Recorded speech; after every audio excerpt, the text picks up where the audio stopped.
Et c'est pour ça. Et encore une fois, moi la première. Et surtout moi, parce qu'il m'a été beaucoup donné. Je flippe, mes frères et sœurs. Priez pour moi, parce qu'il me sera beaucoup demandé. Quand on communie, qu'est-ce qu'on fait du cœur, du corps, du sang, de tout? Il y a tout dans l'Eucharistie. Qu'est-ce qu'on en fait? Quand on vient de recevoir l'Eucharistie, quand on sort de l'église le dimanche ou en semaine, et on reprend notre vie tranquillou comme si rien n'était, mais c'est terrible. La différence, vous savez, c'est comme les pubs. Genre, ça va être l'été, il va y avoir les pubs Slim Fast, la nana ronde avant, après, elle est mince, machin. Mais là, on devrait voir une véritable différence quand on se risque jusqu'à devenir soi-même le tabernacle, faire qu'un avec Dieu dans l'Eucharistie. Et franchement, est-ce qu'on la voit vraiment la différence? Est-ce que les autres vous disent « Ah, toi, t'as communié, toi, t'es différent, t'es amour ». Qu'est-ce qu'on en fait?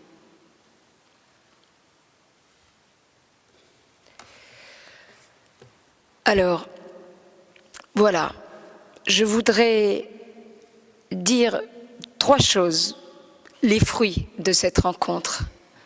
Le premier fruit, c'était mon plus gros dossier, auquel le Seigneur s'est affairé. Ce dossier s'appelle la Vierge Marie.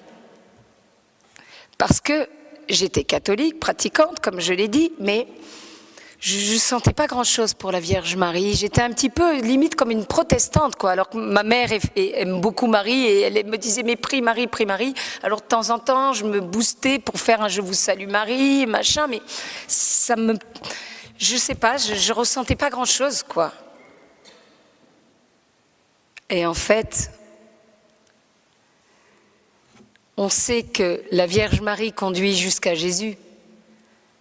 Mais on ne sait pas, et ça je l'ai découvert moi-même, que Jésus, la première chose qu'il fait, c'est de renvoyer vers Marie. La gloire du Christ, c'est clairement qu'on prenne Marie pour mère. Et il a été très clair là-dessus quand même.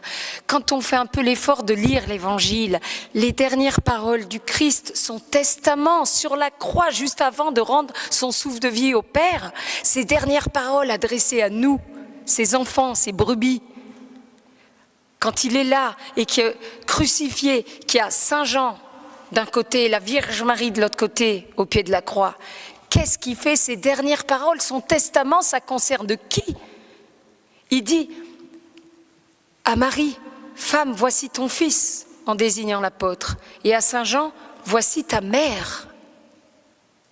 Mais enfin, c'est loin d'être anodin tout ça. C'est pas, il n'a pas voulu faire le bon fils juif, allez Saint Jean, occupe-toi de ma mère et tout, veille sur elle. Allons, Jésus veut qu'on prenne Marie pour mère et une maman, mais elle a une place unique dans le cœur d'un gamin, même si le gamin il a 150 ans, quoi. Sa petite maman, c'est toujours là, dans un coin du cœur, quoi. C'est unique, la maman. Et qu'est-ce qu'on fait avec une maman? On dit, maman, s'il te plaît, parle à papa et tout, il est un peu en colère, fais-lui les yeux doux, toi tu sais comment lui parler, machin. On se confie, on ose tout avec une maman.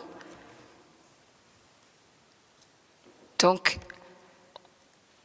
en plus, au passage, la Vierge Marie, d'accord, quand Jésus dit qu'on sera jugé sur nos fruits, qu'un bon arbre porte de bons fruits, un mauvais arbre de mauvais fruits, si on réfléchit, c'est quoi le fruit de Marie?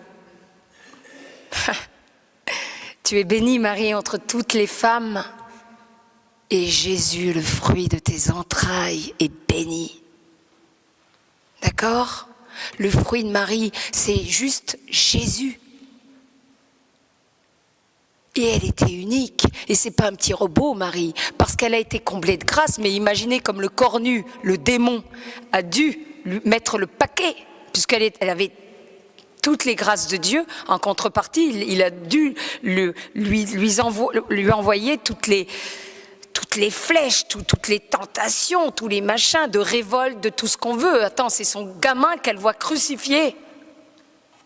Et elle est là, à prier pour nous, Mère de miséricorde Marie, mais c'est un truc de fou quand même, franchement. Moi, si on fait du mal à quelqu'un que j'aime, hein, franchement, je ne réagirais pas comme ça. On fait du mal à son fils, on le crucifie, on continue à le crucifier par nos péchés, et elle est là, elle intercède pour nous, elle prie pour nous, elle nous aime.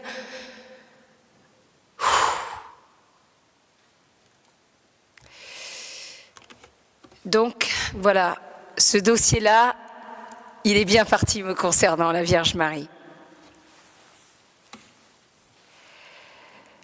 Ensuite, la prière. La prière, c'est fondamental. Parce que la prière, c'est unique. C'est comme le cordon ombilical qu'on garde avec Dieu, la prière. Alors, je sais, personne n'a le temps, surtout dans notre époque, overbooké, débordé, machin, cette espèce de dictature à 2 balles de l'urgence, on n'a pas le temps. Alors, on va dire à la mère de famille va dire « Ah, moi, j'ai pas le temps de prier, j'ai mes enfants, mes 6 enfants, je m'occupe de la chorale, du caté, je dois faire tourner la maison, je suis débordée, j'ai pas le temps. » On va demander aux gamins « Et toi, tu as le temps de prier ?» « Ah non, moi j'ai mes examens, j'ai mes machins, puis voilà, j'ai mon grand-oncle Facebook et tout, il faut que je sois présent. » J'ai pas le temps de prier. Et puis si on demande à monsieur, au père de famille, il va dire « Ah, mais vous plaisantez, moi j'ai pas le temps de prier. Moi c'est moi qui vais gagner le pognon, la croûte, qui machin, j'ai ma société, j'ai mon ci, j'ai mon ça, blabla, j'ai pas le temps. » Donc en gros, personne n'a le temps de prier. Sauf que la prière, c'est incontournable. Vous prenez le temps de manger tous les jours et de prendre quand même une petite douche. La prière, il faut trouver du temps pour la prière. Parce que la prière, c'est ce qui nous recadre. C'est un tête-à-tête avec Dieu, un tête-à-cœur avec Dieu. Parce que tout seul, on peut vite partir en vrille, comme une toupie en fait. On croit faire des bonnes choses, mais après, notre cœur se dessèche et on peut très vite, après, faire les choses par rapport à nous, devenir le patron, être presque s'enorgueillir. Oui, moi je fais ça, je fais ça. La prière, ça nous ressente, c'est fondamental. Voilà, comme un téléphone, un smartphone dernier cri, à un moment donné, même si il a une super autonomie, quoi qu'il en soit, il faut le recharger. Et bien la prière, c'est ça. Ça nous recharge directement, uniquement à Dieu. C'est incontournable. Alors je sais, c'est pas très facile. Parfois on s'ennuie, parfois il faut se booster, parfois on pense à autre chose. Mais il ne faut pas lâcher l'affaire. Parce que quand on s'ennuie, quand on pense à autre chose et quand ça nous casse les pieds, vous comprenez bien que ça ne vient pas de Dieu, mais de Satan, ça. C'est pour nous faire justement nous arrêter. En disant « Ah, demain j'aurai plus le temps, demain j'aurai plus la tête à ça. » Penses-tu? Le Seigneur est vraiment là. Il fait son travail. C'est ce que le Sacré-Cœur m'a fait comprendre là. L'importance des sacrements. L'Eucharistie, c'est la chimio de l'âme. L'Eucharistie, on est tous des malades, on est tous des pécheurs. L'Eucharistie, ça fait un travail, c'est le médicament. La prière, fondamentale. Et la Vierge Marie. La Vierge Marie. Il ne faut pas faire l'impasse sur Marie. Et si vous n'êtes pas trop ouvert à Marie, il faut demander au Seigneur d'organiser cette rencontre amoureuse avec sa mère et notre mère. Voilà, et j'aimerais simplement dire une chose par rapport à la souffrance et la mort. Il y a beaucoup de gens qui sont révoltés, et même nous, chrétiens, parfois, on ne comprend pas pourquoi la souffrance, la mort, les injustices, les horreurs de toutes sortes, les enfants qui meurent d'un cancer, les parents qui décèdent, et toutes les saloperies de la terre, ça ne vient pas de Dieu. Beaucoup disent, et à juste titre, parce qu'ils ne le connaissent pas, ils disent s'il y avait un Dieu, il n'y aurait pas tout ça. Oui, si Dieu était tout seul. Sauf que Dieu n'est pas tout seul. Le démon, il existe. Et on n'en parle pas assez. Parce que du coup, Dès qu'on a le moins de pépins, on se révolte. On dit, mais Dieu, t'es où? Pourtant, j'ai mené une vie comme ci, comme ça, et là, je suis en train de crever, je vois mon conjoint mourir, je me retrouve dans... Il n'est pas tout seul, c'est une lutte. Vous savez, c'est comme la guerre, voilà. Dans la guerre des étoiles, ce film, avec les bons, les fils de la lumière et les fils des ténèbres. C'est une guerre entre Dieu et Satan qui se mène véritablement. Et cette guerre, c'est la guerre, elle commence complètement en nous. On sent bien, on se sent tiraillé entre le bien et le mal, tout ça. Et il faut savoir qu'au même titre qu'un papa ou qu'une maman ne voudrait pour rien au monde qu'il arrive des problèmes à son enfant.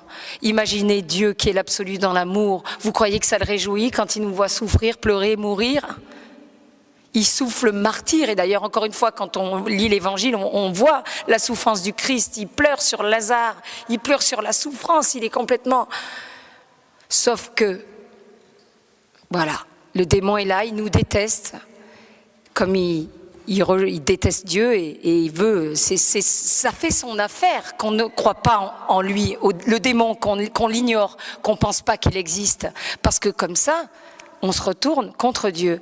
Et tout ça, la souffrance, le péché, le mal, la mort, ça vient du péché originel. On en parle de moins en moins. Le péché originel, Adam et Ève, la pomme, tout ça. Il y a plein de gens qui cherchent même à relayer le péché originel presque comme du folklore chrétien, un mythe, alors que tout est là. C'est parce que nous avons désobéi à travers Adam et Ève. Tout allait bien auprès de Dieu.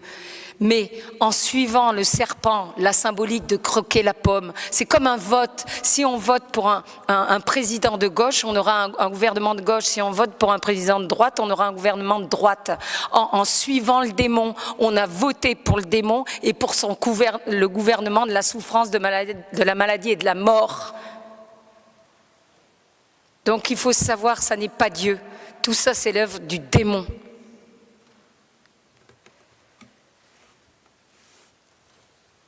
Voilà, et je voudrais aussi dire une dernière chose. Ça va, je ne suis pas trop longue? Vous craquez pas encore? Ok, vous êtes cool. Par rapport à ce qui se passe dans l'Église aujourd'hui, c'est pas simple. On est un peu déstabilisé. Alors il y a... D'un côté, je schématise, d'accord, il y a les progressistes, les modernes, et puis les intégristes, les tradis, les machins. Et on est tellement occupés finalement à avoir peur les uns des autres et quelque part un peu à se méfier les uns les autres, un peu comme deux clans, quoi, dans la même famille, West Side Story, que du coup, on est là, on se toise un peu, on se suspecte. Ah, les modernes, c'est pas bon, ils ont vendu leur âme au diable. Ah, les tradis, machin, c'est des fachos.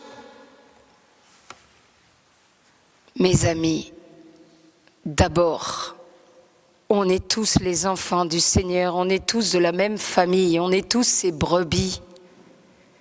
Le Seigneur veut qu'on s'aime. Il n'a pas dit passez votre vie ensemble, allez tous les soirs faire la fête ensemble. Il nous a dit de faire les efforts de se supporter les uns les autres. C'est dans l'Évangile, c'est dans les apôtres, c'est de partout. Il suffit d'ouvrir un peu, de lire l'Évangile. Et voilà, le Nouveau Testament. Le véritable ennemi, c'est pas nous. Encore une fois, Satan, c'est le diviseur. Il veut diviser les catholiques, parce que comme ça, il nous occupe et on laisse prendre le terrain au véritable ennemi, qui est le diable. C'est le diable, le véritable ennemi. C'est pas nous en interne, ceux qui sont comme ci ou comme ça. Il faut qu'on soit plus que jamais tous unis ensemble. Ensemble, pour le Seigneur. Il a très peu d'amis sur terre. Il a très peu d'amis, de personnes qu'il aime vraiment pour lui. Oui, c'est une vraie guerre. Oui, le démon, on voit bien qu'il se porte à merveille. Regardons le monde, il part en vrille, le monde. Maintenant, aujourd'hui, dire qu'on est chrétien, on se fait regarder comme quelqu'un presque de dangereux. Et puis quand on ose témoigner, alors là, on est un fou, on est limite un terroriste. Le Seigneur a besoin qu'on soit dans l'amour. Le Seigneur nous a dit, vous a dit, on vous reconnaîtra l'amour que vous aurez les uns pour les autres. Il faut qu'on soit unis pour lui, pour être une force, pour marcher justement, pour le retour glorieux du Christ sur la terre, parce que c'est ça l'enjeu et rien d'autre. Qu'est-ce qu'on attend au plus profond de nous-mêmes? Le règne de Dieu. Comment il va arriver le règne de Dieu? Il faut qu'on soit unis et qu'on se mette à prier les très saints cœurs de Jésus et de Marie ensemble, pas séparément, ensemble, parce que c'est la gloire de Dieu. En étant unis dans l'amour, dans la fraternité, et pas dans nos petits égos et nos petits trucs différents. Le Seigneur a besoin de nous. La guerre, elle est en train de battre pour de bon son plein. Et ça va aller de plus en plus vite. Et je pense sincèrement qu'on a depuis belle lurette démarré l'Apocalypse. Mais là, ça va vraiment basculer à toute vitesse. Donc, il faut que l'Église... Je parle de l'Église catholique, je parle même pas de nos frères protestants, là. Je parle de l'unité entre nous, les cathos, mince. Le Seigneur compte sur nous. Alors, un pour tous et tous pour lui. Ok? Et vous savez quoi? J'aimerais là tous, justement pour lui, on se lève tous et on l'applaudit le Seigneur. On lui fait une ovation d'amour pour le remercier, Jésus. Merci Seigneur, on t'aime. Alléluia. Pour écouter d'autres messages de ce prédicateur, consultez la description de cette vidéo. Vous y trouverez un lien renvoyant à sa page. Si cet enseignement vous a fait du bien, abonnez-vous à notre page YouTube Roua TV Channel et activez la cloche de notification pour écouter d'autres prédications de la même portée. Que Dieu vous bénisse.